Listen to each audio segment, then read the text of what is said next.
freedom, man. That's what it's all about.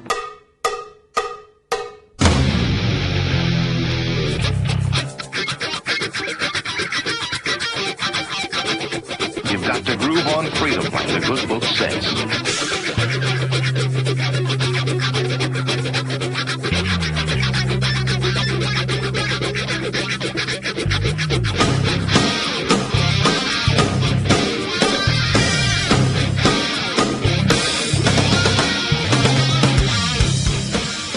Welcome. You are listening to What on Earth is Happening. This show will discuss the topics of human consciousness, mind control, natural law, the occult, and all issues that affect the freedom of the people of Earth. What on Earth is Happening will endeavor to shine light upon the darkness of our world and to offer empowering solutions to the problems we face as humanity approaches its critical moment of choice. And now, here is your host, Mark Passio.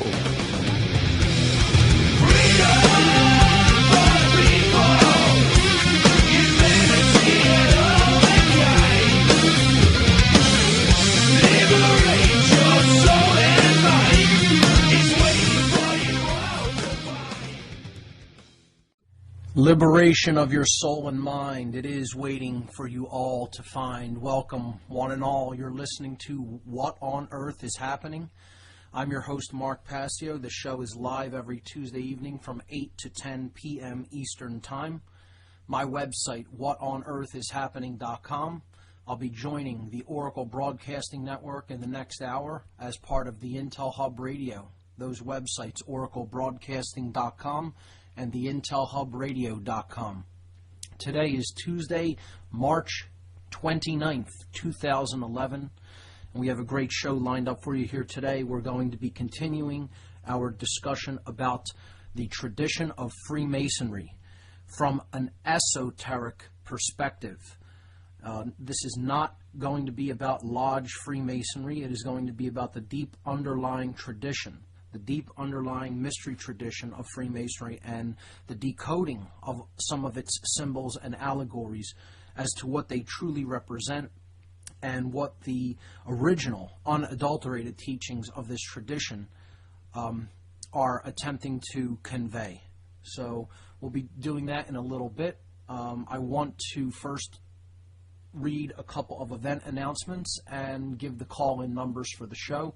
Haven't had too many calls in the last few weeks because I've been really heavily delving into symbolism and things that require looking on the website at specific imagery. So we haven't had too many callers as a result of that, but I'd like to maybe take a few calls tonight if people are so inclined to call in, so I'll give those numbers in a couple of moments. I only have two event announcements tonight, as I have over the past couple of weeks, because these are two important events coming up in the Philadelphia area. The first, of course, is the Free Your Mind Conference, which we have been feverishly working to tie up the loose ends on, and everything is going really well. I do have one small piece of bad news. We did have one speaker drop off of the roster due to a health problem that came up, and that was Paul Marco. Paul Marco will not be joining us at the Free Your Mind Conference. We wish him a speedy recovery and want to thank him for his interest in wanting to be part of the event, but unfortunately he just will not be able to make it due to some health issues. So we have put another speaker in his place, and that will be announced at the conference. And let's just read the event announcement for the conference. Free Your Mind is a conference on consciousness, mind control, and the occult. I'm one of the organizers of this. Did a whole lot of work over the last year to put it together, and now it is only less than 2 weeks away. Saturday, April 9th, and Sunday, April 10th, 2011, at Ruba Hall in Philadelphia. Ruba is at 414 Green Street in Philly. The doors for the conference open at 9 a.m. on both days, and the program begins at 10 a.m. on both days. Admission price only $20 per day if you get your tickets in advance, $30 per day if you get them at the door. Free Your Mind is a unique two-day conference scheduled for April 9th and 10th, 2011 in Philadelphia, PA, featuring multiple speakers and diverse educational materials for the purpose of raising public awareness of the critically important topics of mass mind control techniques, the covert and subversive influences upon our consciousness and behavior, trauma-based and ritualized abuse, and the practical mental and emotional healing methodologies available for those affected by these devices. The featured speakers: Aaron McCollum, Alfred Weber, Andrew Basiago, Bob Tuskin, Farah Yurdozu, Freeman Fly, Jan Irvin, John Nicholson, Joseph Mara, Larkin Rose, Laura Eisenhower, Mark Matika, Mark Passio, Michael Kelly, and Suzanne Taylor. For more information on the Free Your Mind Conference, coming up in less than 2 weeks here in the city of Philadelphia, please visit the conference website at www.freeyourmindconference.com. I want to thank everybody who's been involved in putting this conference together. And I want to say, if you do get your tickets in advance through the information on the conference website for how to get tickets, please be aware that as of 2 days from now, we will no longer be sending out tickets via mail, but instead, if we receive any ticket orders from April 1st onward, we will be holding them at the door for people who order them that late. So just keep that in mind. Second event announcement is for FedStock 2. This is the official End the Fed rally for the city of Philadelphia, hosted by Truth, Freedom, Prosperity. FedStock 2 will be taking place on April 23rd, 2011. That's a Saturday. The theme for this year: Turn Your Back on the Fed. There's going to be some bands playing, some speakers. For more information on FedStock 2, the official End the Fed rally for Philadelphia, please visit phillyendthefed.com. That's phillyendthefed.com, or you can check out the organizers' meetup group at www.truthfreedomprosperity.org. Truthfreedomprosperity.org. Those are the two event announcements I have for today. And let's give the call-in number for the first hour, and then we could get into our topic for this evening. The call-in number for the first hour of the show: 724-444-7444. Once again, the call-in number for hour number one: 724-444-7444. When you call in, you'll be prompted for the call ID number for What on Earth is Happening. The call ID number is 83515. That's 83515. Here we go. Last week we left off talking about Freemasonry as a tradition in which natural law and morality is taught through a system of symbols, allegories, and rituals. And we highlighted that what an allegory really is a story, poem, or picture that can be interpreted to reveal hidden meanings, typically moral or political meanings. So Freemasonry is a veiled tradition that, through its symbols and its allegories, attempts to get the person being taught to understand the deeper symbolic significances of these symbols and these allegorical tales in order to learn about themselves and in order to learn about natural law. Now, again, I thought I made this abundantly clear, almost to the point of boredom last week, that what I was attempting to explain here is not what necessarily may be going on in the lodge system of Freemasonry, but instead that I would be explaining the esoteric underlying tradition of this tradition, okay? The esoteric underlying teachings of this tradition. I still get people emailing or, telling me that they think Freemasonry is all one thing. And I thought I explained that to a degree of almost, wearing it out, that there is a unadulterated version of Freemasonry, and then there is one that has been perverted and watered down over time, and that largely is what is being taught and received in the lodge system in the current day. This has been warned about ad infinitum. It has been warned about by different Masonic authors. Okay? Notably, I could think of two that warned of this watering down of this tradition, and that this would have to be watched for. Manly P. Hall certainly did, and also Albert Churchward, who really delved into this watering down and perversion of the Masonic tradition in his book, Origins of Freemasonry. Now, that brings me to my next point. For people that really want to go deeper into this, because again, I can't possibly cover every aspect of something as big as the Freemasonic tradition, I'd refer you to my website where you'll get a good jumping off point. Okay, you'll get a good introductory basis to Freemasonry through some of the books that I posted in the podcast for last week. So I want to refer you to the site for two reasons. The first is to show you on the podcast page last week's show number 52. On that podcast, I posted, along with the MP3 file, a great number of Masonic books. For people who want to do further research, you can read these books online. If you join up to Scribd and upload, you could download them and keep them or print them, do whatever you want with them.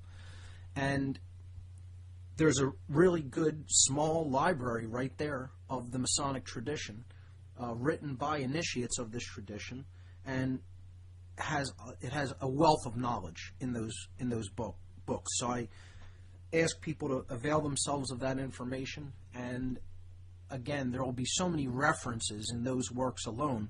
It's a lifetime of study in all the interconnections that would go along with even looking into one of those books.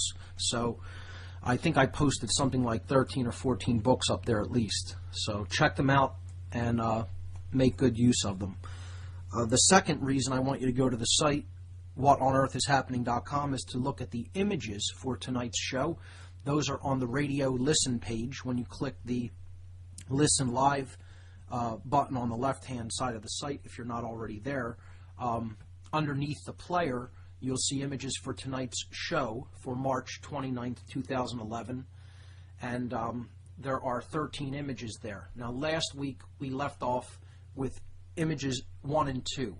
At the beginning last week of the second hour, I was explaining the structure of Freemasonry, the general structure, and how this is based in hierarchy and compartmentalization, as is almost every other institution on the earth. And this is one of the dangers of the lodge system of Freemasonry. Again, not the deep esoteric underlying meaning or purpose of the symbol and allegory that is contained in this tradition, but the organization of it, the official organizing bodies of Freemasonry.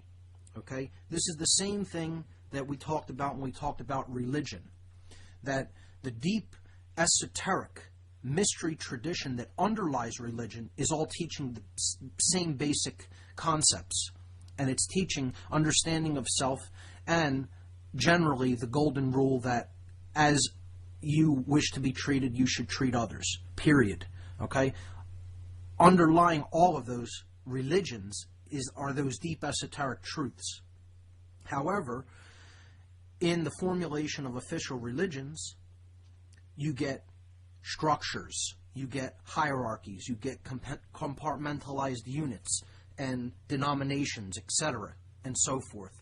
And in doing that, it creates political aspects to this, and therefore you have power plays go on, you have the watering down of the tradition, you have the hoarding and keeping of knowledge, and the misinterpretations and misdirection that go along with all of those things.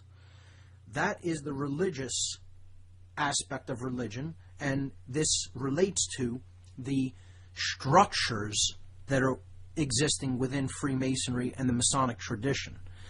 Again, I don't want to get bogged down in that for what I'm attempting to get the listener to comprehend. I'm attempting to teach what is generally known as light Freemasonry, okay? True Freemasonry, all right? Just like I was explaining the esoteric traditions of Kabbalah and Tarot, that's what this is about. This isn't telling anybody to go and join a Masonic lodge, all right? I wouldn't advocate that, as a matter of fact, because I believe that it has largely become some sort of just a network of people to come together and, try to figure out, ways of scratching the other person's back so that when their back needs scratching, someone else will do it. And that, again, ties into all kinds of political motivations and all kinds of motivations in business, money, and really all of those things do not belong in the lodge system at all.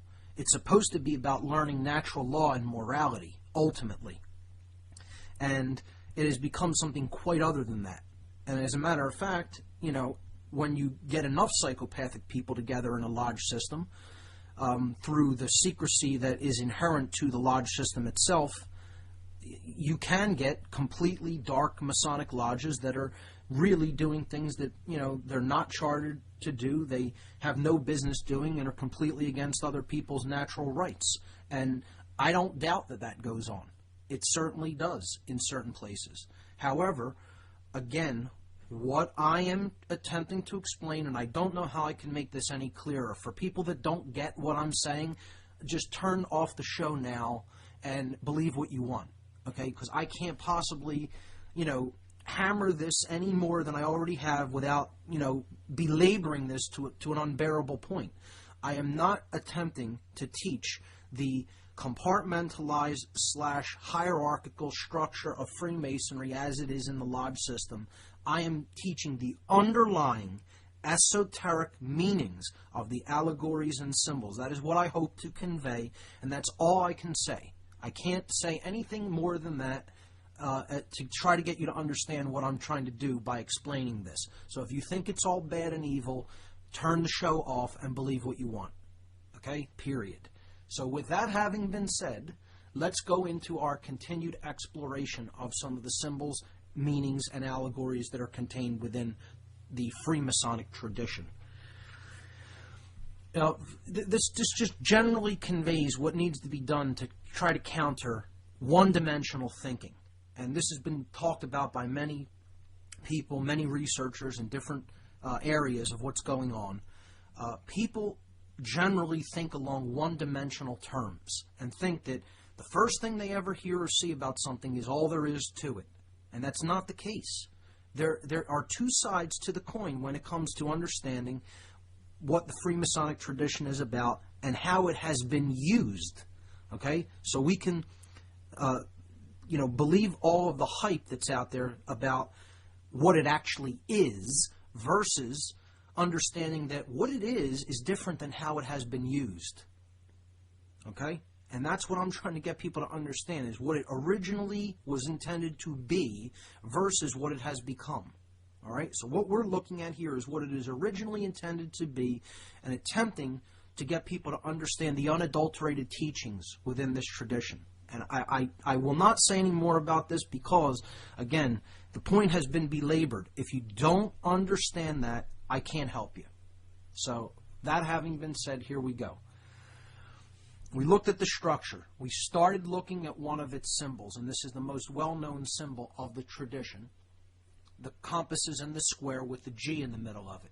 I put a couple of stylized renderings of this up on the site. This is image number 2 and 3 if you were at the image section for tonight's show. And you see the square at the bottom on its point, and that's important in that configuration, what that represents, versus in the inverted form, which we'll get to. Okay? The square, as we talked about last week, represents lower consciousness. It represents base consciousness instinct. It would be the equivalent of the R complex of the brain. Okay? in physiological terms. Okay, because ultimately what Freemasonry is all ultimately about is how to build a better brain. It's how to build a better person through building a better brain and heart within the person. Okay? That's ultimately what the craft is constructing. That's why it's called a craft. Okay? It's making something. And the concept or the principle of making is contained deeply within this tradition, as we're going to see tonight. So the lower aspects of the self need to be ruled by the higher aspects of the self. The lower aspects are physical, worldly identification. Okay? They need to be overcome. The base passions of the person need to be ruled over if the person is going to obtain self-mastery. That's what this tradition is ultimately about. Self-mastery. Becoming a being that exists in unity consciousness. As you think, so you feel, so you act. And therefore, the number 3 comes up over and over again in this tradition, because it is about these 3 aspects of consciousness: thought, emotion, and action. Okay? So, if we are going to square our actions, meaning put them into harmony with natural law, okay? Basically, rule our actions, that they're not going to be controlled by other people, okay? We're going to make them upright. We're going to make them in harmony with morality, which we talked about in the natural law presentation. If you want to listen to that, go back to podcast number 36. I think people would get a lot from that. I eventually want to record that as a video and get it out there. Which, by the way, as a quick aside, I got the video for the Wizard of Oz presentation that I did at one of the Free Your Mind fundraisers at Germ Books up on the website as well. That's in the news section. So check that out as well. But the square representing the base instincts needs to be made into something that is more perfected. Okay? It needs to be made into harmony with natural law and the divine aspects of the self, which are embodied in the shape of the circle. The square being the imperfect shape, okay? And the circle being the divine shape. Okay, so we need to circle the square. In other words, the shape that draws the circle is the compasses, the tool, I should say. All right? This is about geometers' tools. All right? And we talked about the G in the middle representing geometry last week. That's kind of where we left off. What does this G mean? That's what we're going to pick up tonight. All right? So the compasses represent flexibility, not rigidness, right? They represent ruling the passions, okay, the base instincts. They represent compassion, coming together in feeling, okay? Understanding we are one, understanding that we all have the same fundamental needs, desires, hopes, dreams, etc., and we're all in this situation together. And that compassion needs to rule over the base instincts of the being. Okay? So it draws the circle or the divine shape, and you see it depicted here over the square. Not just above it, vertically, but actually on it. If you look at it as laying these things down, like let's say on a table or something, that the compasses are all on top of the square. That's important. They're not under it. The square's not on top of the compasses. It's the other way around. The compasses lay atop the square, okay, because they are saying, it's symbolically saying this aspect is superior to and needs to basically be put first over the base instincts. Otherwise, we're going to have chaos, which is what we have now. Okay? The way to get from the compasses, from the square, I should say, to the compasses is through the G, through the center, through the middle way, the middle path, as we talked about in the Kabbalistic tradition, and we're going to see repeated in the Masonic tradition. There's this concept of the middle path. In Kabbalah, we saw it as the middle pillar. Okay, the pillar of, or the path the middle path of mildness, which is the middle of the Kabbalistic tree of life, the Sephirotic tree, which we broke down. In Freemasonry, it's the middle pillar, also called Jacob's Ladder, or the pillar of wisdom. Okay? So we'll look at that when we break down the first degree tracing board, hopefully later tonight. So these two stylized renderings that I put here with the G in the middle, you can then see repeated with the compasses and the square on image number 4, having the sun in the middle of it, okay, because this G represents the light as well. Okay, light is a big symbol in Freemasonry, as is the sun. Okay, this sun, again, is higher consciousness. It is the Christ consciousness. It is the solar mind, as it has been called. Okay, it is higher level awareness of self, understanding of the true self, awakening, enlightenment, all of these things, okay? Concepts we've explored at length on this show, all right? Now, the G itself, I gave a general list last week, and let's take them one at a time again. The G in the middle of the compasses and square represents this third aspect of consciousness, which is ultimately our emotions, okay? If we're going to square our actions into harmony with higher consciousness, which is represented by the compasses. This is higher thought, a higher mind, okay? The compasses are compassion, right? Unity consciousness, the left and right brain coming together at the fulcrum point, the place of balance, okay? It's flexibility and it's harmony, all right? Drawing the circle around the square, the base instincts, all right? The G is the way to that state of higher consciousness, and it's the emotional aspects of self. The inner aspects, see, it's inside. The G is inside. It's not on the outside of the shape, it's inside of it. Looking within. Self-exploration. Understanding the true nature of oneself, knowing oneself, gnosis. The G is the first letter of the word gnosis in Greek. In Greek, it's gamma, right? Gamma, nu,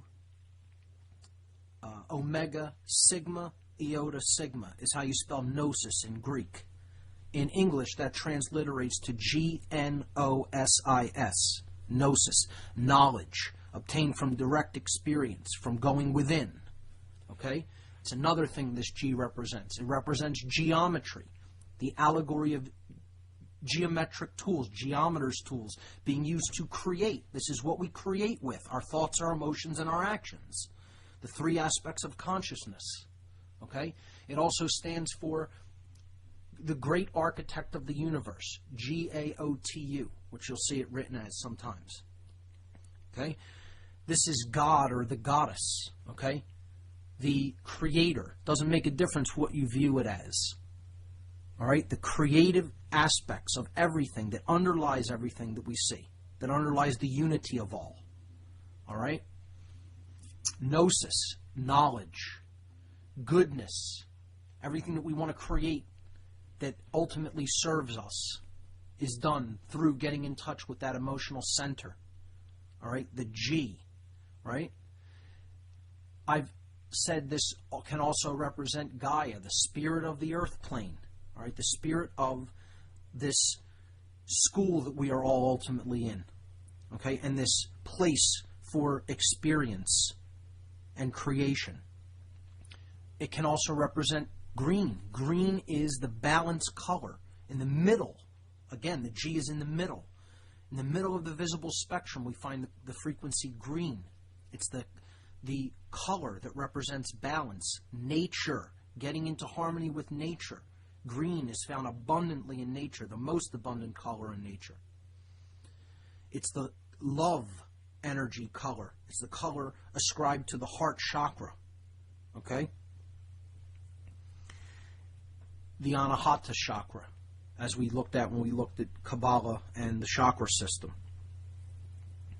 So, green is another word that the G could represent. The gift of life, the gift of compassion, the gift of intelligence, the gift of emotions, okay? The capacities that we can experience these things in while being human are gifts. It's the gift of the human brain. The three aspects of the human brain correspond to these three symbols in conjunction with each other, okay? The square, right? The R complex, the G, the midbrain, the mammalian aspect of the brain, the emotional brain, okay? And then the compasses, left and right brain hemisphere, the neocortex, the telencephalon of the brain, okay? This threefold pattern is repeated because it's all about consciousness and the self. That's what this is all about. People who want to continue to think all of these traditions are about something external, go right ahead. Believe what you want and keep being deceived. These are all about the self and the tradition of understanding that we are all one, that we are all in the same situation together, and that we are all aspects of the divine, and to recognize that divinity in all others, period. But, you know, people will insist that's not what it's about just because sick, twisted, psychopathic people have perverted these teachings over time. So there is no original teachings. It's all one thing. And, you know, that's what I believe, and I'm sticking to my guns no matter what the evidence to the contrary points to. Good luck with that. For those of us who really want to understand something deeper, let's continue. More about the G, okay? So I also stated it could represent the gate to higher consciousness, okay? Higher consciousness is often depicted symbolically as a gateway or portal, a stargate, okay? The gate to the gods, the gate to heaven, the gate to higher consciousness, all right? So gate could be another interpretation, all right? What I said at the end of last week's show, and what we're going to explore for a little while tonight, is what this G, the highest meaning of it, in all of my studies at least, that I've come to learn about what this G represents, is known as the generative principle. Now, the generative principle is essentially everything I've been trying to teach since the beginning of coming forward into the public. Everything I've tried to teach through my video series, my presentations, my podcasts, all of it.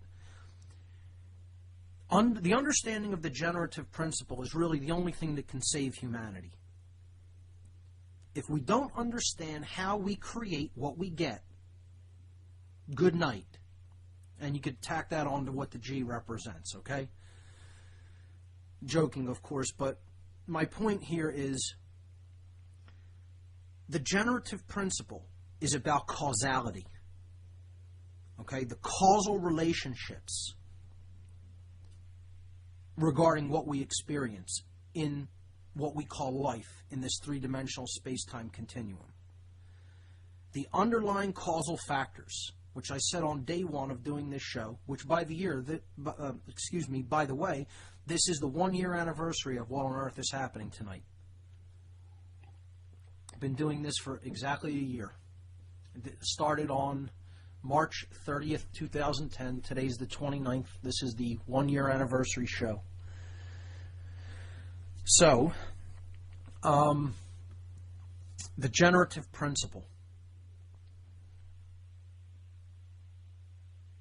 What we get is a result of causal factors that get set into motion. And if we don't understand those causal factors, or in other words, how we indeed created the manifestation called what we got, if we don't understand how we did that, we're going to continue to create things unconsciously that we don't want. The goal here is to learn what creates certain things and what creates other things, and then to choose wisely between those creative forces. And as we said before and looked at in depth, ultimately the only two things that really create or generate is love and fear.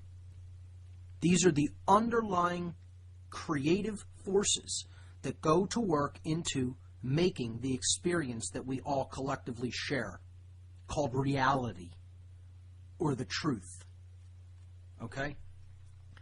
So we need to understand how those two polarities work and how our choices between those two basic polarities ultimately affect everything that comes into manifestation in this reality.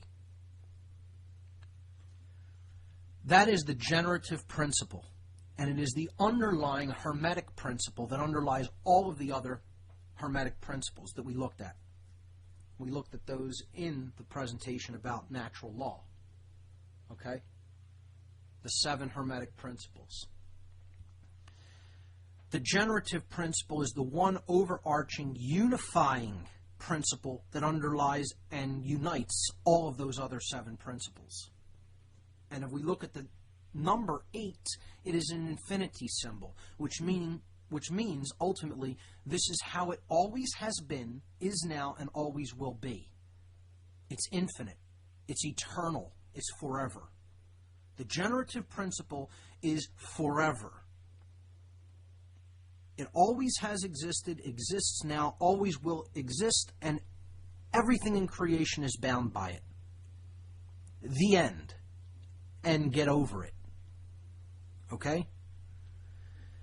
Yet, this is the thing that dark occultists do not want people to understand more than anything else.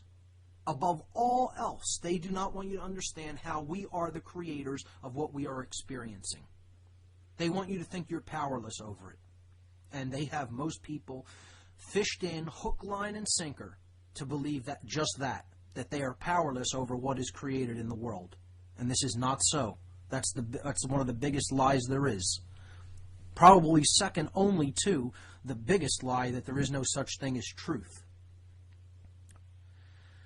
The generative principle is what Freemasonry is ultimately trying to teach people, and what dark occultism and dark forms of Masonry, I don't even want to use the word Freemasonry in connection with dark Masonry, because it is not what Freemasonry is about. It is a perversion, and I make the delineation between true Freemasonry, or what I call light Freemasonry, and dark Masonry. Okay? Because they're utilizing 2 completely different kind of building materials. Light Freemasonry is building with light, the light of higher consciousness and love. Dark Masonry builds with walls that it erects, seeing everything as separate. Okay? And it builds through mind control. You're trying to get people to accept authority as truth instead of truth as authority. Alright? So, this G ultimately represents the generative principle. And what that generative principle ultimately is care. And again, that connects back with the emotional aspect of the self. Care. What we care about, ultimately, to focus our attention upon and then to put our actions toward, is what we're going to get. The end. That's it. That's how it works. If we don't care, we're going to continue to get results we don't want. And again, I'm unpopular for saying things like this, but I've said this before on the show and will continue to reiterate it, and I'm going to at the Free Your Mind conference. This is why dark occultists are kicking our rear ends. This is why they're getting what they want, and they're continuing to rule this reality, and why we seem to be running around like chickens with our heads cut off, wandering around blindly, still not understanding why we're not getting what we want, which is true freedom. And why we suffer so much collectively here. It's because dark occultists, the people who have perverted this very tradition, do have a form of care. They do have unity consciousness. They have sick, twisted, demented, psychopathic thoughts. They do care about what they want to achieve and put into manifestation, and then they have the willpower to direct their actions into harmony with those 2 principles. Therefore, they're unified amongst themselves, which is the most important thing to be unified with, in conjunction with the truth. But the universe will reward unity in favor of disunity every time. And that's an unpopular thing to say, because basically I'm saying is, because they're unified in evil, they're going to continue to win. And it's true. Their thoughts, their emotions, and their actions are unified, and they act as one, essentially. Our thoughts, emotions, and actions are not unified. We don't act as one, and therefore we don't get what we want. And even if there's a few people that do align themselves with truth and are trying to explain these principles and concepts to people, unselfishly put knowledge out into the world, they still won't necessarily get what they want unless enough people do it. Put it into practice, put it into manifestation. Knowing it is not enough. Doing it is what ultimately matters. And that's what the dark occultists, ultimately do. They have all three of these principles in line, in harmony. And cry in your milk over it, folks. Cry in your milk over it. Get as upset about it as you want. It happens to be the case. And the point is not sitting there upset about it, because that's letting your emotions rule you instead of the other way around. The point is understand how it works and then do something to correct it by first correcting yourself and how you're out of alignment with the generative principle. Come into alignment by bringing your thoughts, emotions, and actions into unison with each other and care truly about understanding truth, putting it out there for other people, and then live in harmony with it. That's putting the generative principle into effect with your thoughts, your emotions, and above all, your actions. Because as we've said before, you can know this stuff, you can think and feel all you want. Unless you bring your actions into harmony with those two other aspects of consciousness, it does no good. No ultimate good is going to be manifested in the world. Because the people who do bring their actions, even if it's for a dark purpose, into harmony with their thoughts and emotions, or lack of emotions, I should say, okay, they're going to be rewarded for it. The universe is going to grant them what they ultimately desire. So the people that want to think, oh, there's some benevolent force that will never allow that to happen, are deluding themselves. There is a benevolent force out there and it wants us to have what we want, but it's always going to reward unity consciousness over oppositional consciousness. And like I said, get as offended or upset about that as you want. That's how it works, ladies and gentlemen. That's how it works. So I'm explaining to you. This is why the dark occult rule this planet. This is why people who truly want freedom don't have it. This is the reason. Because the bulk of humanity exists in this oppositional form of consciousness where their thoughts, their emotions, and their actions, symbolized in this tradition called Freemasonry and in other occult traditions which we've looked at, okay, are not in unison, are not in unity with each other. That's it.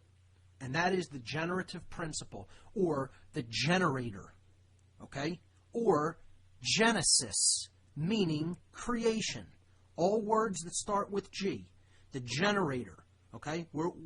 In other words, the force that moves everything and of energy, okay? The generative principle, true care. That's what this G ultimately represents, the Genesis principle. The Genesis principle. How we create what we get.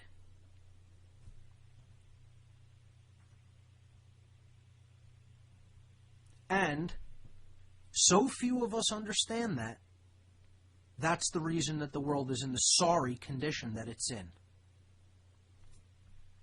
Okay, so that's the generative principle, or the creation principle, or the care principle. Okay?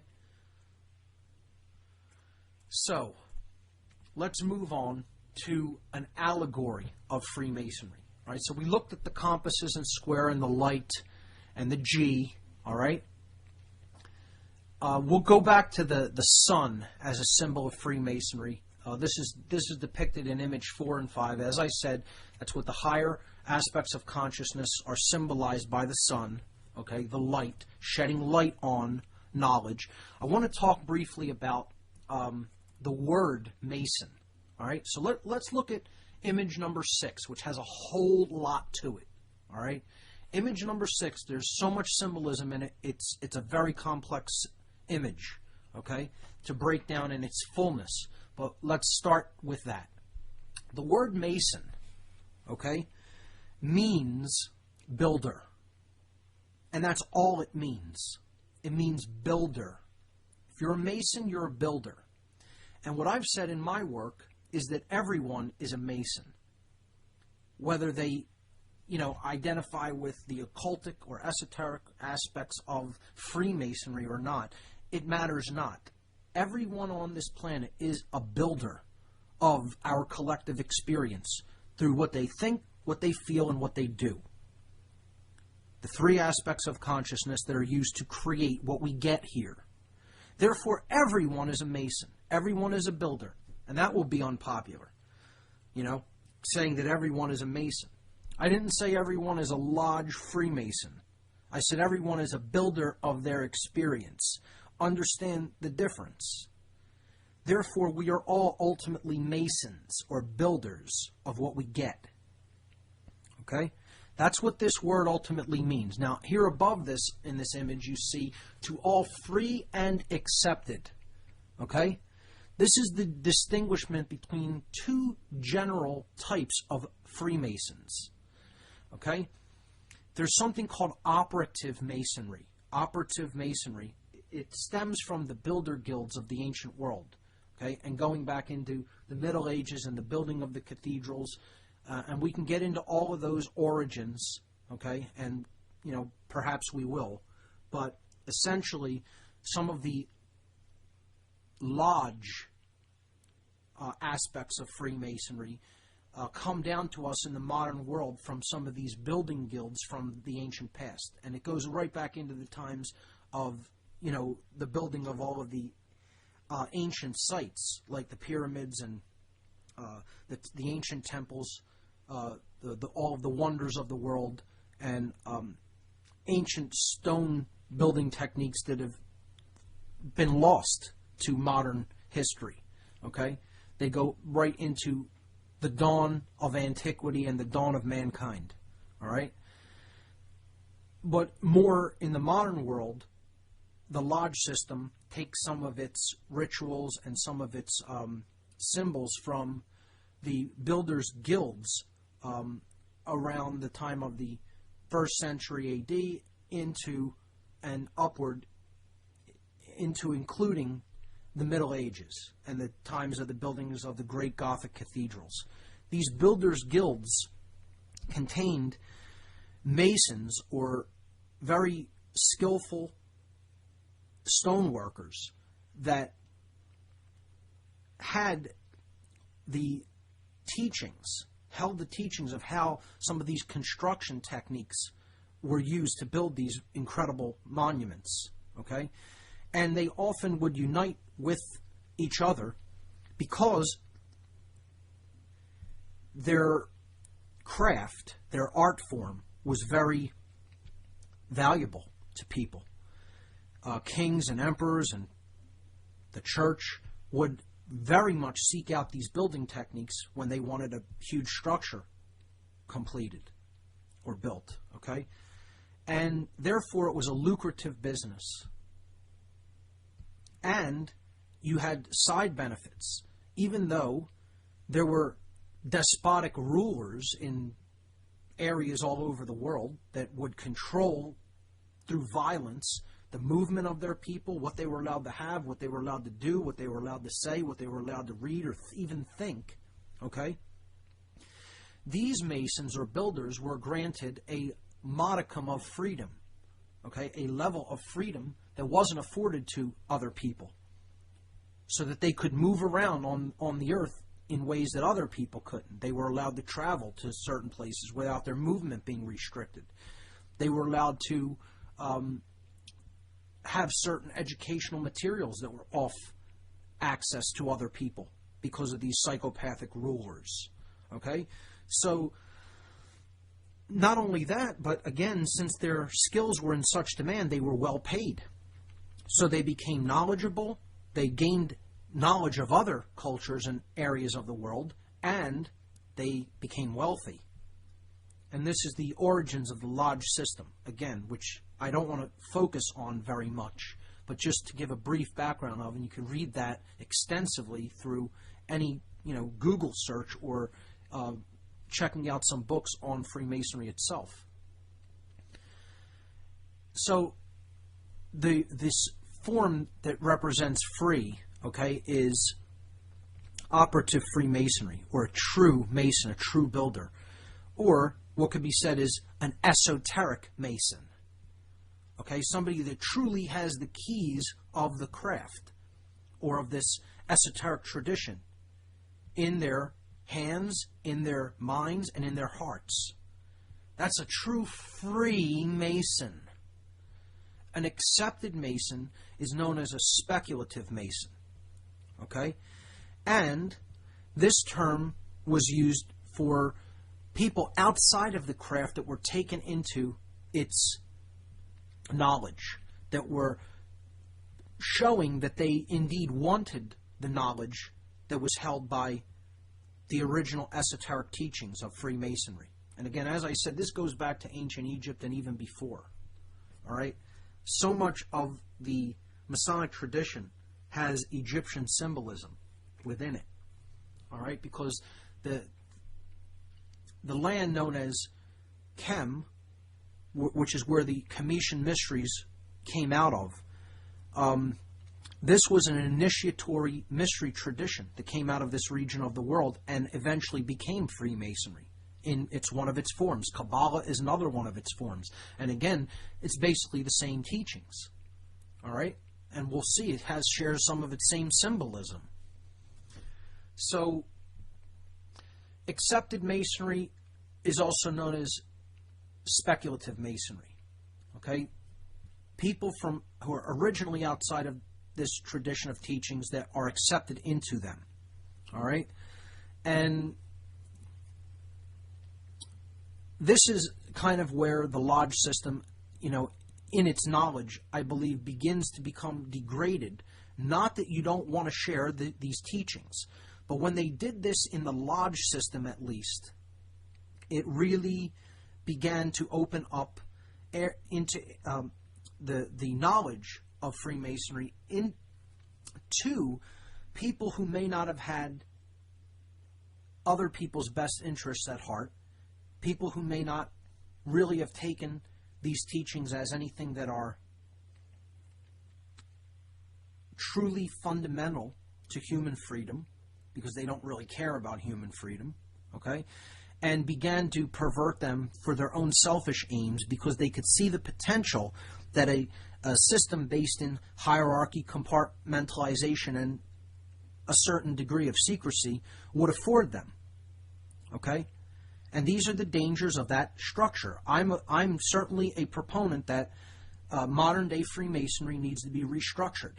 And many people have said this in the past. I mean, I believe it was the Duke of Kent back in the 1700s who said Freemasonry has already been so infiltrated by dark solar cult worshippers, dark occultists, in other words, that he felt it should have been disbanded altogether, the lodge system.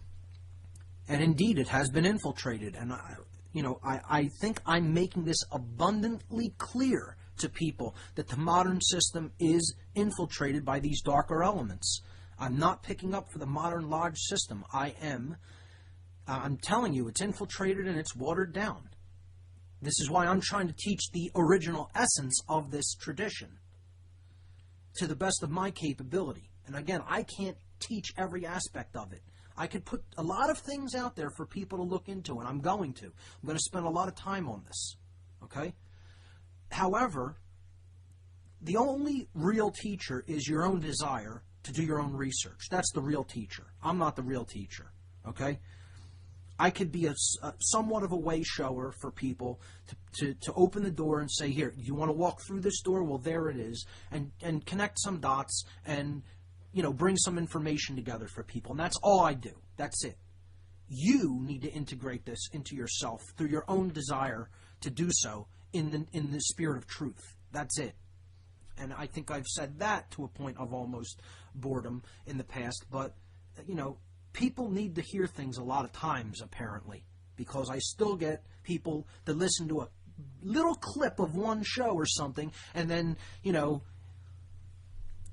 suddenly, as Bob Tuskin is fond of saying, everybody's an operative, Then I become somebody that's trying to pick up for people who are doing evil in the world, or saying that, I guess being an apologist, I guess. And that's not what I'm doing here. I'm trying to paint the bigger picture of what has gone on with this tradition, and then encourage people to look into it for themselves to see what teachings they can pull out of it. All right? So, continuing. So you have operative and speculative forms of Masonry. The speculative form, however, ultimately deals with the allegorical aspects and the symbolic aspects. So we're not to say that this is a lesser form of Freemasonry. It's just the words free and accepted. Free alludes to the original operative Masons who basically became rich, powerful, etc. Okay, in the past, created the modern lodge system and then took other people into it from outside of it, or accepted Masons. But speculative Masonry is ultimately what we're teaching here. Okay, the word operative means you have to put it into operation in the world. It has to become integrated with your behavior, with your actions. Okay, so both of these forms of Freemasonry are important. I'm just trying to get you to understand what these words refer to on this image. So that's to all free and accepted Masons, okay? We see the compasses in square with the G. We've already looked at that, okay? And then we have the two pillars, okay, with the third symbolic form of the pillar being represented by this gentleman in the middle riding on a goat, okay, who we'll get to in a moment. Actually, we'll probably get to that in the second hour of the show when we hook up with Oracle Broadcasting. But we have these two pillars, okay? One is called the terrestrial pillar, and one is called the celestial pillar, okay?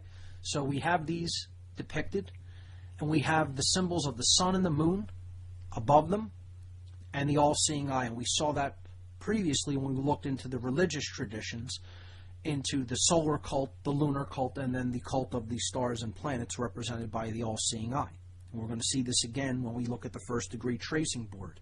Okay? So,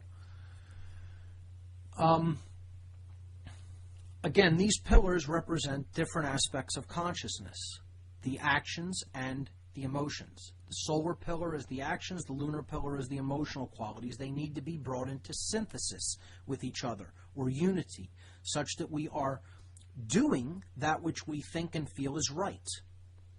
And those things are not in opposition with each other. The middle pillar is represented by this gentleman in the middle there, blindfolded, dressed in white, riding on a goat. His name, Hiram Abiff. Hiram Abiff, A-B-I-F-F. Hiram Abiff is allegorically, okay, the prototypical Freemason. Okay, he is the builder of the Temple of Solomon. One of the three builders, I should say. Okay, as we saw before, briefly, the Temple of Solomon represents the self. It represents the three aspects of consciousness. It represents thought, emotion, and action, and it represents the body, mind, spirit connection. It also represents the brain, okay, the lower aspects of the brain represented by the checkerboard floor, the R complex, base consciousness, okay, which we see here in this image as well. Then we have the emotional aspects of the brain, okay, again, care, the G, the generative principle, true care. And then the higher aspects represented by the gods above, higher level thought, higher consciousness, non-earthbound awareness, or non-physical matter identified awareness. Hiram Abiff, okay, is another, it's a word play. It's a symbol and a word play. We're not talking about an actual person. This is an allegory. And I'm going to read a little bit about the allegory of Hiram Abiff coming up in the second hour. Hiram Abiff, it's a wordplay for high ram above. Okay? The ram, the symbol of Aries, the beginning of the zodiac. Okay? The ram has symbolic meanings in occultism. We saw it's used symbolically very often. Okay? Ram, of course, being a male sheep. Okay? It's a symbol of courage. All right? It's actually taking action in the world. All right? It's a symbol of force or power. All right? A symbol of divinity. And we'll get into that soon. Hiram Abiff is a symbolic representation of truth. The three builders of Solomon's temple of Hiram, king of Tyre, representing the R complex of the brain. Hiram Abiff representing the midbrain, who was ultimately building the temple for Solomon, the higher mind. The coming together of the neocortex, sun and moon, soul and moon. Okay? Hiram Abiff is the sacred feminine aspects of the consciousness, the emotions, alignment with truth, the Holy Spirit, the divine mother, so to speak. Okay? Even though he's a male figure, that's what he symbolically represents in this tradition. Okay? I'm going to read a little bit about the story of Hiram Abiff coming up in the next hour, and showing you how this spirit is symbolically murdered. Okay? Because that's what he ultimately represents, is the spirit of man and truth and natural law. So just like Ma'at was the spirit of truth and justice in the Egyptian tradition, in the Masonic tradition, Hiram Abiff represents these concepts. He represents morality, truth, natural law, justice, balance. That's why he sits in the middle between the two pillars. Okay? He rides a goat because he is controlling the base instincts or base passions represented by the goat, a traditional symbol in different pagan cultures and other dark forms of occultism of lower consciousness and, just the instinctual nature of man itself. As we saw when we saw the Baphomet symbol that's used by the Church of Satan. That's why they choose the goat as their main symbol. Yes, it's a fertility symbol, but it's also a symbol of the darker aspects or the hidden aspects of consciousness that are often wielded as weapons. Okay? So, Hiram Abiff represents truth, balance, harmony, natural law. He rides the goat because he is basically controlling and sitting above the base instincts. Okay? So he has achieved mastery. He is blindfolded. This means he is blind to the worldly aspects of self. He has achieved inner spiritual vision. All right? We saw this in the movie The Matrix. The main character, Neo, becomes blinded to the world. And then he is blindfolded. Okay, and then he needs to develop his spiritual vision in order to be able to see the Matrix for what it is. This is, where this is borrowed from, actually. Okay, so that's where I'll stop for now. I'm going to connect in with Oracle Broadcasting, and then we'll be hearing Bob Tuscan for a little bit, and he'll eventually introduce us, and we'll pick up from there. So here we go. Bear with me while I dial in.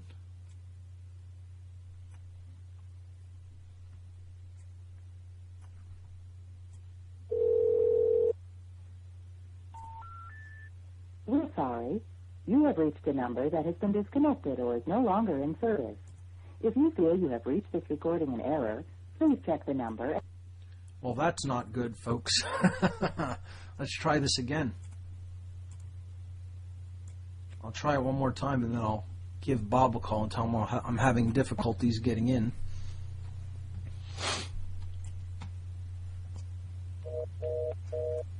Interesting. Okay. Well, it is what it is. Let's see if we can get a hold of Bob so we can get us connected to Oracle for the second hour. All right, folks, bear with me during the technical difficulties.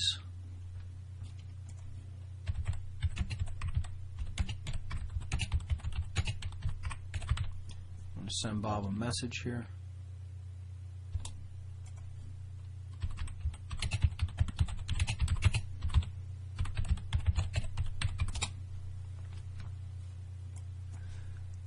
See if he is paying attention at his computer right now, because I know he's on his show.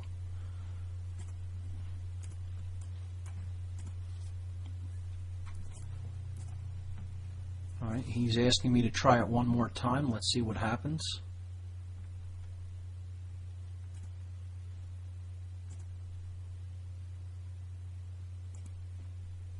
Here we go.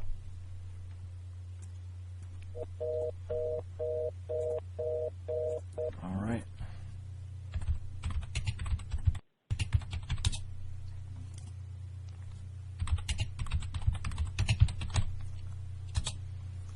I apologize again for this, folks.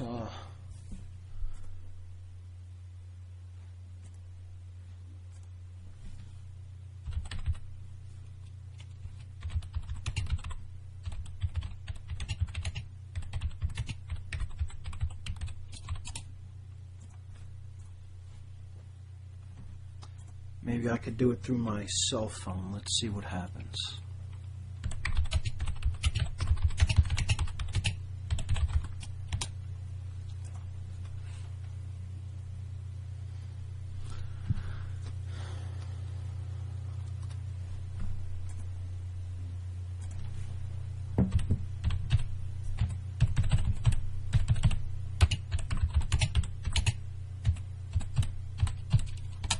He's going to call in through TalkShoe, and I'm going to take the call from there.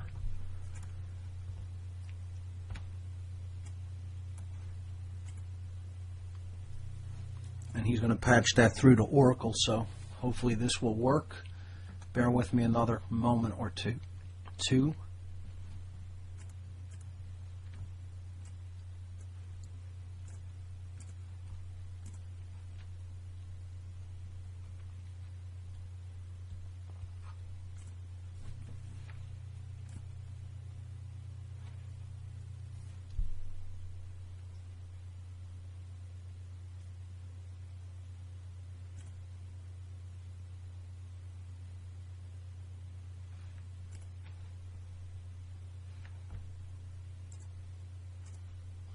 If we can't get connected to Oracle, I'll just continue the show, and perhaps they could okay.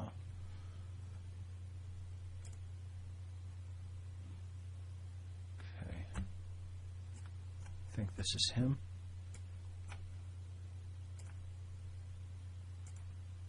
No.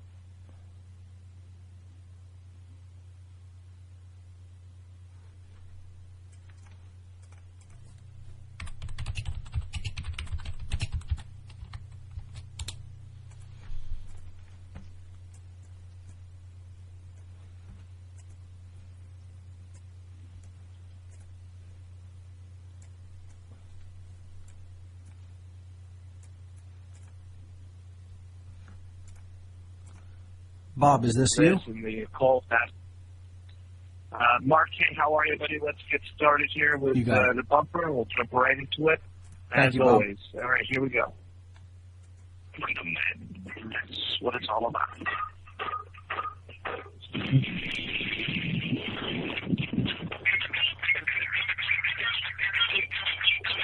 You got the groove on freedom. It both sides.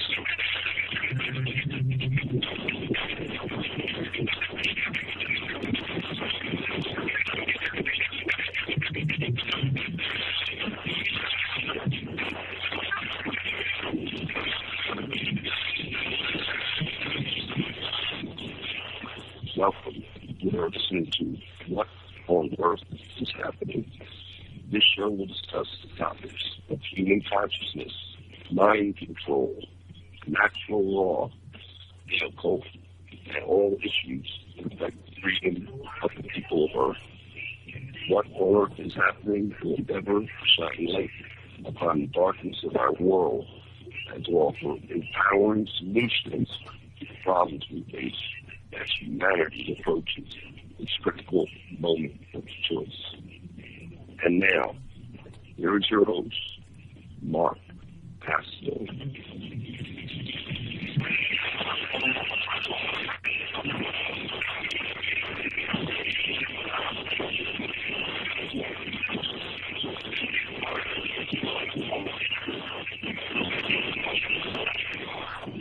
All right, ladies and gentlemen, welcome listeners on Oracle Broadcasting.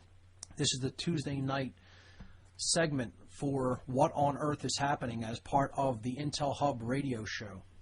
I'm your host, Mark Passio. My website, whatonearthishappening.com.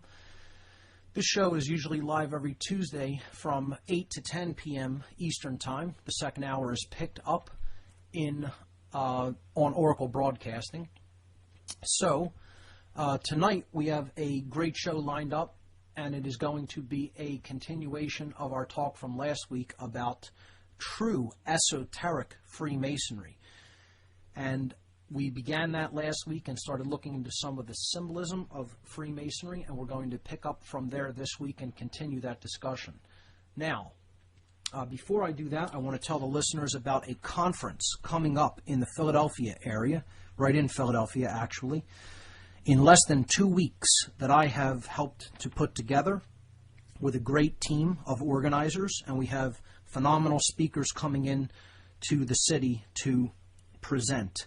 This is called the Free Your Mind Conference, a conference on consciousness, mind control, and the occult. Saturday, April 9th and Sunday, April 10th, 2011, at Ruba Hall. Ruba Hall is at 414 Green Street in Philadelphia. The doors open at 9 a.m. on both days. Speakers will begin at 10 a.m. on both days. Admission price only $20 per day in advance and $30 at the door. The featured speakers: Aaron McCollum, Alfred Weber, Andrew Basiago, Bob Tuscan, Farah Yurdozu, Freeman Fly, Jan Irvin, John Nicholson, Joseph Mara, Larkin Rose, Laura Eisenhower, Mark Matika, myself, Mark Passio, Michael Kelly, and Suzanne Taylor. At the end of the day on Saturday, we will be screening Suzanne Taylor's documentary film called What on Earth? Inside the Crop Circle Mystery, which is a great film. And at the end of the day on Sunday, there will be a panel discussion with whatever speakers are remaining at the conference at the end of the day on Sunday and want to participate, and we'll do a panel discussion and a Q&A with the audience at the end of the conference. For more information on this great conference, please visit the conference website at www.freeyourmindconference.com. I'd like to direct everyone's attention to my website now, which is whatonearthishappening.com, because at the stage of what I've been doing over many weeks is explaining different rituals and symbolism and different occult traditions to people from an esoteric point of view, from an esoteric perspective, meaning the deeper underlying mystery tradition perspective of these different traditions, to help people to get a better understanding of what they really are and what their original intent was before they became perverted and used as weapons against consciousness and against free humanity. Okay? So we have to become more mature in our understanding that when we're talking about something like Freemasonry or Kabbalah or Tarot or any other occult tradition, we're not talking about one thing. We are talking about an original, deep mystery tradition that is about the self and about human consciousness. And then there is a dark form which has been watered down, perverted over time, okay, to basically be used as a mechanism for control against those that know nothing of the deeper teachings that these traditions hold, that are all about the self and the aspects of consciousness that are within us all. Okay, so this is all about self-knowledge ultimately. And I am not attempting to teach what is called Lodge Masonry. This is the esoteric underlying teachings of traditional Freemasonry, okay? So I don't know how I can make that any more clear. I went on kind of like a rant about that in the first hour, but that is what I am attempting to convey here. So understand the distinction between those two things, understanding that Freemasonry is not one thing. As I said, I believe last week, it is all about our choices of building material, because that's what the word Mason means, builders, okay, a builder. Everybody is a builder of our own collective experience in the world of reality that we all create through our thoughts, our emotions, and our actions. And builder basically is about the choice of building material that we use to create our reality. Do we use light and truth and harmony with natural law to build what we see around us? Or instead do we use divisiveness, okay, keeping people in division and seeing each other as separate? Do we erect walls? Okay, so in the way I explain it, a light Mason or a true Freemason is one that tears barriers down. He tears bricks down, blocks to higher consciousness, okay? He tears down divisions between people, all right? A dark Freemason, or what I just call a dark Mason, I don't even use the word Freemasonry in connection with the darker tradition. A dark builder, essentially, is one who wants to erect walls and keep people separate and keep people in the dark, okay? He wants to build barriers within people's consciousness, not to unify their consciousness, but to keep it separated, not only from other people, but most importantly from oneself, okay, so that we don't understand what we're all about and our deep underlying motivations and our the aspects of the psyche that we need to work with and understand at a deep fundamental level in order to create a better reality. True Freemasonry is about creating that better reality because it is a tradition in which natural law and morality is taught to its members through a system of symbols, allegories, and rituals. And I hear the break music coming up, so we'll take a break right there, folks. Be back. You've made liberty their life's goal, but something seems to be missing. Stickers from LibertyStickers.com. Exercise your freedom of speech with the world's most dangerous bumper stickers. That's LibertyStickers.com. But wait, there's more. You can buy Liberty Stickers wholesale, even for 99 cents each, which you put 100 or more in your shopping cart in any combination. Sell them or give them away. Great for gun controls, flea markets, fairs, outreach, and more. Earn extra money, promote freedom, and spread the word. Need custom stickers, labels, or decals for your organization or business? Liberty Stickers makes them. Go to LibertyStickers.com to order or call 877-873-9626. LibertyStickers.com, the world's most dangerous stickers.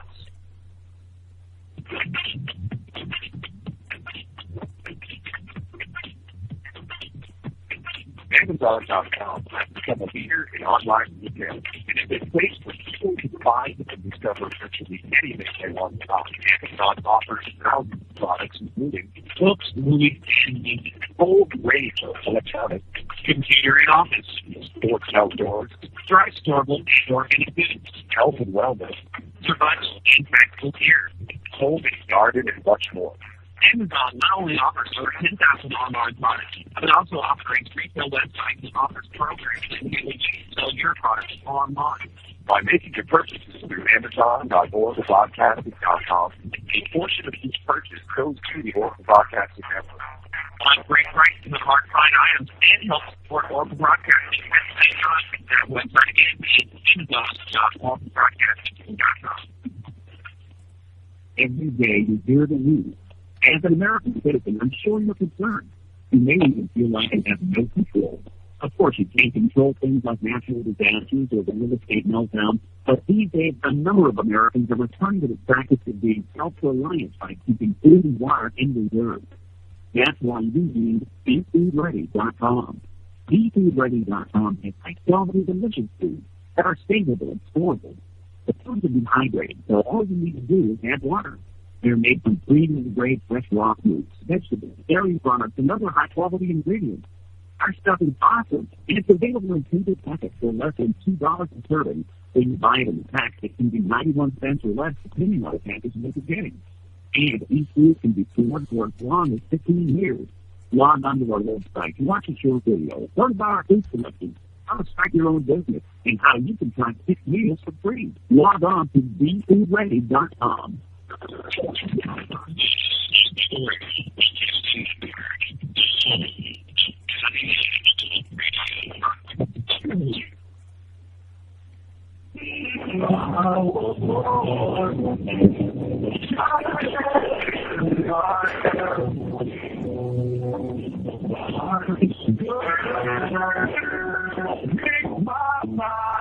Okay, folks, we are back on What on Earth is Happening. I'm your host, Mark Passio. I'd like to direct your attention to my website, whatonearthishappening.com. If you click on the radio listen link at the top left-hand corner where it says Listen Live, you will be taken to the page that contains the player for the show on Tuesday evening. Underneath the player, under the player, there will be a list of images for tonight's show. We have been looking at these images, and we were on image number 6, which is an image of the allegorical, archetypal, original Freemason known as Hiram Abiff. He is there depicted in the center of the image with the Masonic compasses and square behind him, and he is between 2 pillars, which is a common theme in Freemasonry, with Hiram Abiff himself acting as this middle mediator, okay, between these 2 pillars, a symbolic 3rd pillar, if you will. And this idea of 3 pillars, or 2 ways that diverge to the left and right, and then one that is a synthesis between them, that is basically acting as a balance point, comes up over and over again in different occult traditions. And we already saw it previously looking at the tradition of Kabbalah, the Kabbalistic tree of life with its 3 paths. Okay, the path of severity on the left, the path of mercy on the right, and the unifying or synthesis path, which is the path of mildness in the middle. Again, this theme is repeated here in this imagery that basically symbolically depicts some of the symbols of Freemasonry, the ideas of Freemasonry, I should say. The 2 pillars are the left and right aspects of the brain. They are the masculine and feminine principles within us all. Okay? They are our emotions, the sacred feminine aspect, and our actions, the sacred male aspect, masculine. Okay? We need to bring those into alignment with each other, okay, based on our knowledge of natural law and our knowledge of how we create what we get. We need to become knowledgeable about the generative principle, which is what we talked about largely in the first hour. And the generative principle is care. And it's basically the knowledge of how natural law works and caring enough to bring our emotions and our actions into harmony with that natural law such that we create goodness and order in the world, not through our ignorance of natural law creating chaos, which is basically the situation that we have now. Hiram Abiff, this allegorical master mason, basically represents the knowledge of natural law.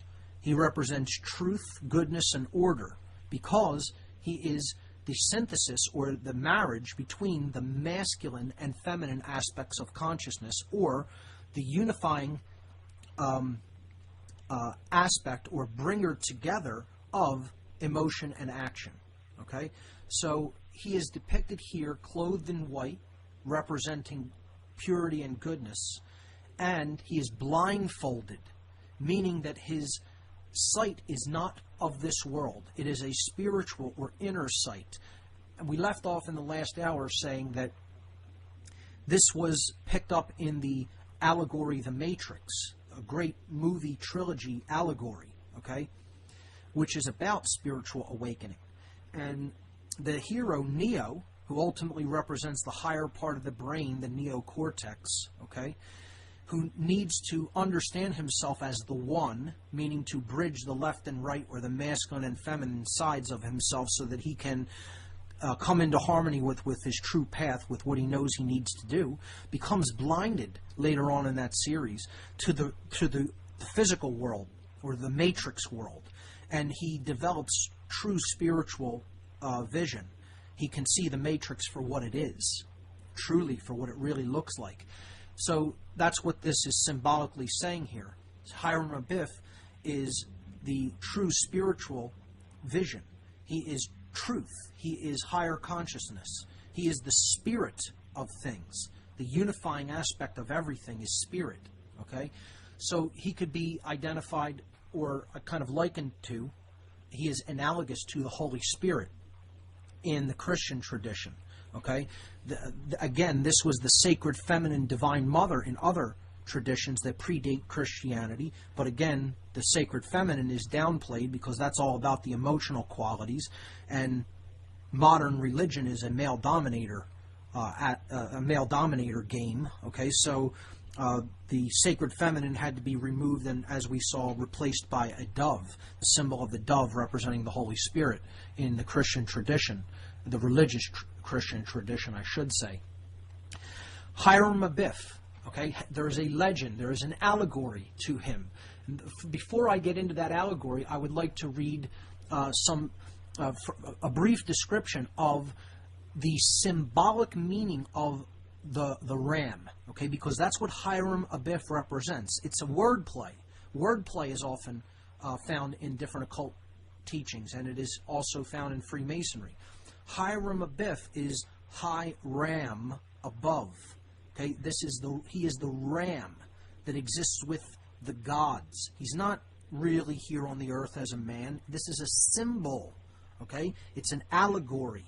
It's not a real person. He was biblically, he was one of the builders of the Temple of Solomon. Okay, because he is the middle or unifying aspect between the base consciousness, or the lower physical aspects of consciousness, which are represented by Hiram, king of Tyre, in the Masonic allegory of the building of Solomon's temple. Hiram Abiff is the sacred feminine midbrain, which is where our emotions derive from. Okay, the ability of us to feel the repercussions of our actions toward other people. And then Solomon is the left and right brain, or the neocortex, the telencephalon of the brain. Okay, he is the sun and the moon come together, Solomon. Okay, this is an allegory about the building of the brain and the building of the human heart in harmony with natural law and morality. Okay, we have to understand this from a more mature symbolic perspective rather than thinking of these as literal things. Okay, so Hiram Abiff is identified with the beginning of Aries, the beginning of the zodiac, when the sun rises in resurrection at the spring equinox. That's when that happens in Aries. So he is the bringer of the light, okay, into a world of darkness, understanding of natural law and truth. All right? So let's look at some of the symbolic meanings of the ram traditionally. Okay, the animal symbolism of the ram is traditionally used to represent power, force, drive, energy, virility, vitality, protection, and fearlessness. All right, these are the qualities that the ram traditionally is used to represent in all forms of occultism, basically. Okay? A look into mythology will reveal the ram as associated with many gods over time. And I'll read you a short list of those gods, and you can understand that this is a basic retelling in Freemasonry of different hero myth traditions, in which Hiram Abiff represents all of these gods in the Masonic tradition. Okay? If a god amongst the people, okay, wouldn't you agree that these are admirable qualities? So, in other words, Hiram Abiff represents the godlike qualities that we can embody as human beings. And I hear the intro music, and we'll be right back, ladies and gentlemen.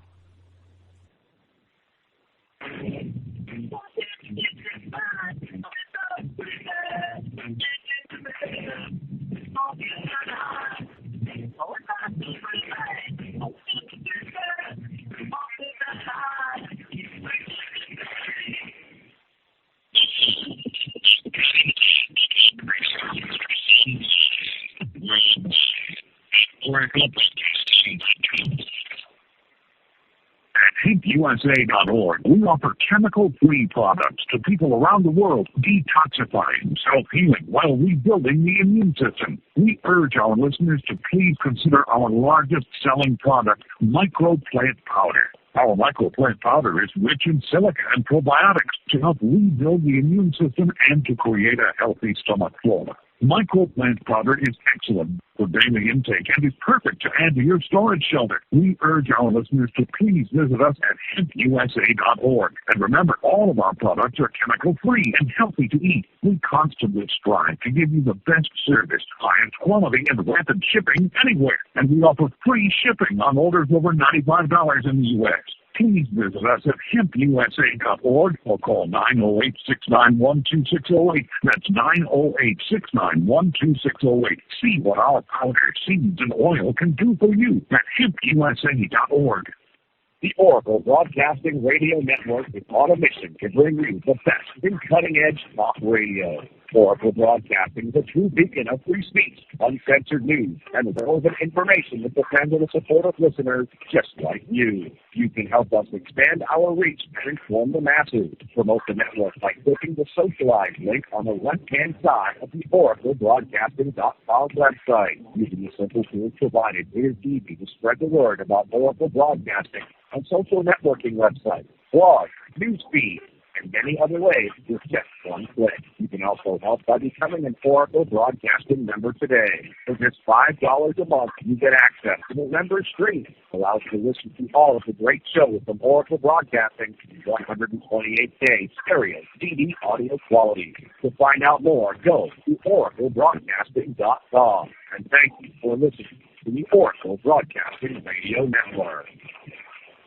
We all know that Berkey water purification systems are the most trusted name in water filtration. As an authorized Berkey dealer for over 5 years and serving thousands of satisfied customers, Berkey Guy offers amazing specials for Berkey water filtration systems. The Berkey Light systems include a set of self-sterilizing and recleanable black purification elements that purify water by removing chlorine, pathogenic bacteria, and parasites to non-detectable levels and remove harmful chemicals such as herbicides and pesticides. Order the Berkey Light system today, complete with 2 black Berkey elements for only $209, and the Berkey Guy will include 3 Sport Berkey water bottles and ship everything to you free of charge. That's right, 3 Sport Berkey water bottles and free shipping. An $87 value, yours free. Call the Berkey Guy at 1-877-886-3653. That's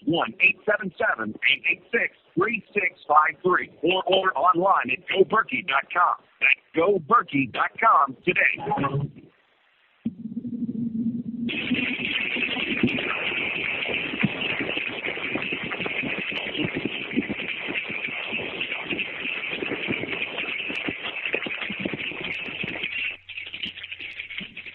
All right, ladies and gentlemen, we're back on What on Earth is Happening. Before the break, I was discussing Hiram Abiff and how that is a wordplay for Hiram above, the zodiacal sign of Aries, as being the bringer, the returner of the light or the sun into the northern hemisphere to begin spring in the season of rejuvenation, and how that is a symbol of spiritual awakening. Okay, so I was reading an excerpt about the symbolic meanings of the ram, and we saw that it is a symbol of power, drive, virility, protection, fearlessness, courage, in other words, okay? So these are admirable qualities, and these are qualities to be cultivated, to become more in harmony with divinity and natural law. So there are some gods that had symbolic connections to the ram in the ancient world. Among them was the Celtic god Cernunnos, and he was often shown with a ram. Some depictions of him show him seated with a ram-headed snake by his side, and this was a symbolic gesture of renewal and power. In ancient Egypt, the god Amun-Ra took on the persona of Khnum, the creator god, who was always depicted with a ram's head. Okay? In Scandinavia, in the Norse tradition, Thor was often connected closely with a ram. and he was fabled to use rams to pull his chariot. Okay, Thor. Other gods that were connected in the ancient world with the strong will, okay, because this is about the will. Hiram-Abiff is ultimately about higher will with a capital W, will to come into harmony with natural law and the ultimate drive behind creation, which is ultimately to live in harmony with the laws of nature and the laws of higher morality. That's what it's ultimately all about, achieving self-mastery, mastery over self, and only through which can we obtain any level of mastery of nature. It's not even mastery, it would just be really living in harmony with it so that we don't use it as a destructive power, which we're currently doing. Okay? So other gods connected to the strong will of the ram were Zeus, Apollo, and Apollo plays very prominently in Freemasonry. Agni from India, Indra, also an Indian god, Hermes, Roman, okay, and Grecian, Ea, a god of the Middle East, and Baal, another Middle Eastern or Phoenician god. It is noteworthy that the ram is the first sign of the zodiac, as Aries. Hence, it is the symbolic form of impetus, fervor, renewal, virility, and fiery force, all connected with the coming of the sun or of the light. Okay? This sign embraces the return of the warmth of the sun as the March equinox approaches. Okay, so symbolically, that is what we are seeing here when we're seeing the symbol of Hiram-Abiff, and that is what the story of the building of Solomon's temple biblically is ultimately about, is building with light, becoming a builder with the light, with the spirit, which Hiram-Abiff, as the main architect of the Temple of Solomon, okay, represents. This is a representative symbolic allegory. Okay? So, let's continue to look at the legend of Hiram-Abiff in the Masonic tradition. Okay? So I'll read a brief excerpt about this tradition, this legend, and then we'll analyze it. Hiram-Abiff, a widow's son from Tyre. Now we'll get to what the widow's son symbolically means. Okay? Skillful in the working of all kinds of metals. Right there, that is symbolic. Working in metals. So he's an alchemist. This is not physical. This is not literal metals. Okay? He's supposed to be the builder of the Temple of Solomon and builds with metals. That was his forte. But this is an alchemical allegory. It's symbolic. Okay? He was employed to help build King Solomon's temple. The legend tells us that one day, while worshiping the grand architect of the universe, which we saw that G in the middle of the compasses and squares symbolically represents, okay, within the Holy of Holies, Hiram was attacked. Hey, Mark. Hey, Bob. Hey, Mark. Yes. Listen, I don't mean to interrupt because I can understand you fairly well, but the listeners at Oracle Broadcasting are having a really hard time. I know we had some technical difficulties, and let me ask Doug here, why was the call-in lines not working? At 866-841-1065 is the number to join us. I could try it. I could give it another shot, Bob, but I got a message that it was disconnected, and then I got busy signals from that point forward. And I'm hearing garbled audio, and I apologize because the breaks are very difficult to hear as well. If you want me to try to call into that call-in line again, I could do that now. Yeah, well, let's try that again. I'm getting word that it might be up, and okay. It was just a temporary here we glitch. Go. Okay, let's try that again. Thanks for bearing with us. You have reached the Oracle Broadcasting Radio Network call-in line. After the beep, please say your name and where you're calling from, and the on-air host will take your call momentarily. Mark Passio, what on earth is happening?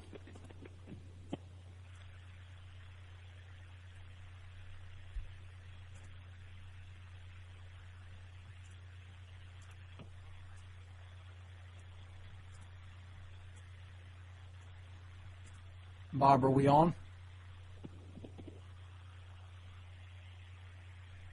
All right, I'm going to assume that we're going through, so here we go. So the allegory of Hiram Abiff is what we were delving into, and we were at the point where I was reading things about the legend of Hiram Abiff. Okay, so he is accosted by 3 ruffians, as the legend goes, and this is done at 3 areas of the Temple of Solomon while it is being built. The first is the East Gate, the second, the South Gate, and the third, the West Gate, where Hiram is finally slain. And we'll look into this symbolically, okay?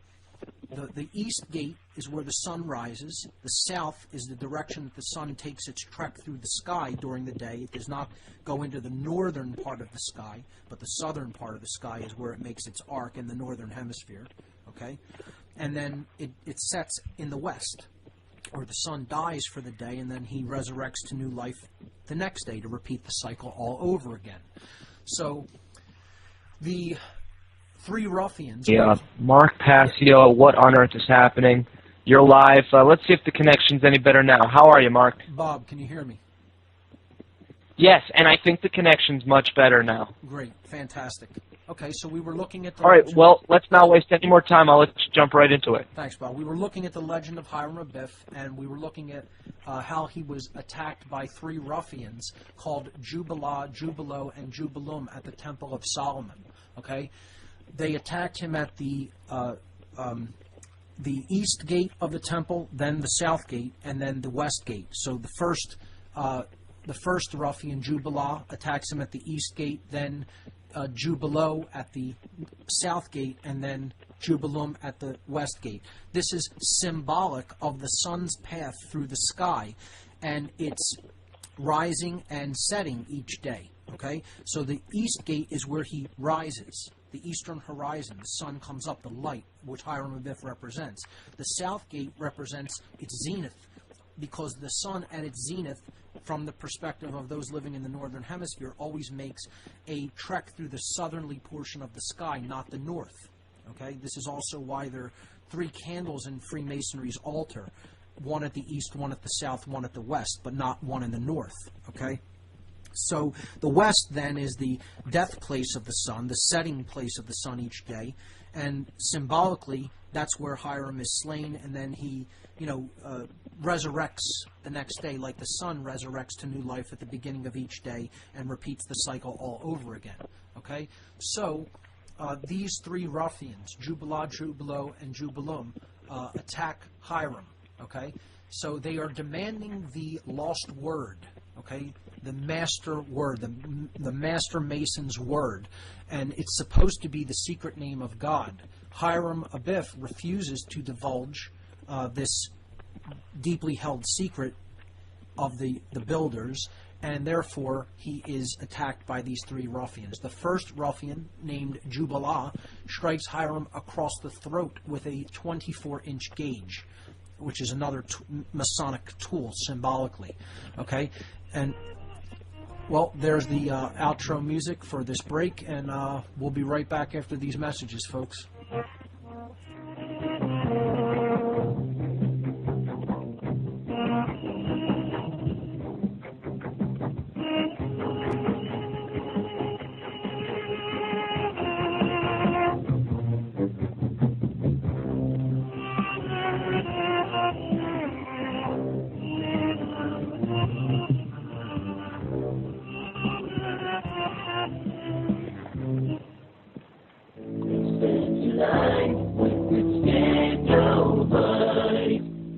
My name's John. I've been having problems with my blood pressure for years. My doctor's tried everything without much success. I heard about Extendivite from a friend and thought, why not give it a try? It's been 3 months now. My doctor's very pleased with how my blood pressure's finally coming down. I have a lot more energy than I've had in a long time. It's working for me. For 12 years now, I've been helping people. My name is Don Wiskin, and I want you to know Extendivite works. If you're looking for more energy, or just want to be as healthy as you can, now is the time to join the growing list of real people benefiting from Extendivite. To order, call 1-877-928-8822. That's 1-877-928-8822, or visit our website at heartdrop.com. life which can't over. Hey, this is Chris and Cherie, hosts of Truth Frequency, here to tell you all about our favorite suppliers of entheogens and sacred plants, Bouncing Bear Botanicals. This is the only supplier that I trust for fresh ayahuasca vine directly from the Amazon basin. Just go to truthfrequencyradio.com and click on the banner right on our front page. And don't forget, Chris, Bouncing Bear also offers only the freshest Amanita muscaria, San Pedro cactus, Salvia divinorum, High kratom, and much, much more. So order now through our website, truthfrequencyradio.com, by clicking on the banner. Your order will be shipped securely, and your information is always kept safe and confidential. And by ordering through truthfrequencyradio.com, not only will you get the best customer service on the planet, but you'll also be supporting the show. So don't forget, ladies and gentlemen, tap into the Truth Frequency every Saturday at 10 o'clock Central on Oracle Broadcasting, truthfrequencyradio.com. If or when the dollar crashes, an alternate system of trade will be a necessity. FreeWorldMarket.com is your free market solution to the economic crisis. Barter with small businesses without using government money. Stretch your buying power in these hard financial times by saving up to 50% on great products and services. Keep money in your community and away from the big banks. Reserve your wealth from hyperinflation, and even become a merchant and immediately begin increasing your sales. Visit FreeWorldMarket.com now. Imagine no longer being tied down to your computer, but having the freedom to take live talk radio with you anywhere you go. TalkStream Live introduces our first ever iPhone application. The talk shows you follow now follow you, and your iPhone is now the fastest and easiest way to stay connected to the best talk radio on the internet. Let TalkStream Live transform the way you listen to radio. Listen to live talk shows 24 hours a day, 7 days a week. Mobile talk radio from TalkStream Live. Now available in the iTunes App Store. Radio X with your host, Jimmy X. Sundays at noon on the Oracle Broadcasting Network.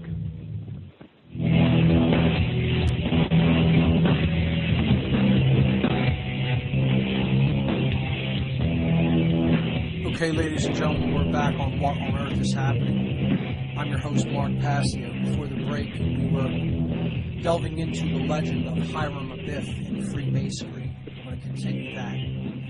So, we looked at the ruffians attacking Hiram Abiff, and this is representative of the sun's trek through the sky and its subsequent death in the west. Okay? The first ruffian named Jubilah struck Hiram across the throat with a 24-inch gauge. This represents stopping speaking the truth or not speaking the truth at all. He hits him in the throat chakra. Okay? So I've often said that the universe is spoken into existence. Other people have said that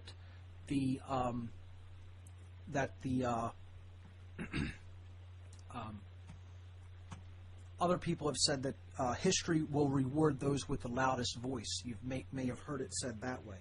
But essentially, we need to put the truth out there in order for people to understand it, grasp it, and then live in harmony with it. So it needs to be spoken. So that's what that's symbolic of. The second ruffian named Jubileau struck Hiram's breast over the heart with a square. Okay? So this represents not feeling or caring. Okay? And he hits it with the square, which is what represents the lower base instincts or the base passions, the lower consciousness. And this symbolically represents apathy, is a way to kill the light, okay, within us.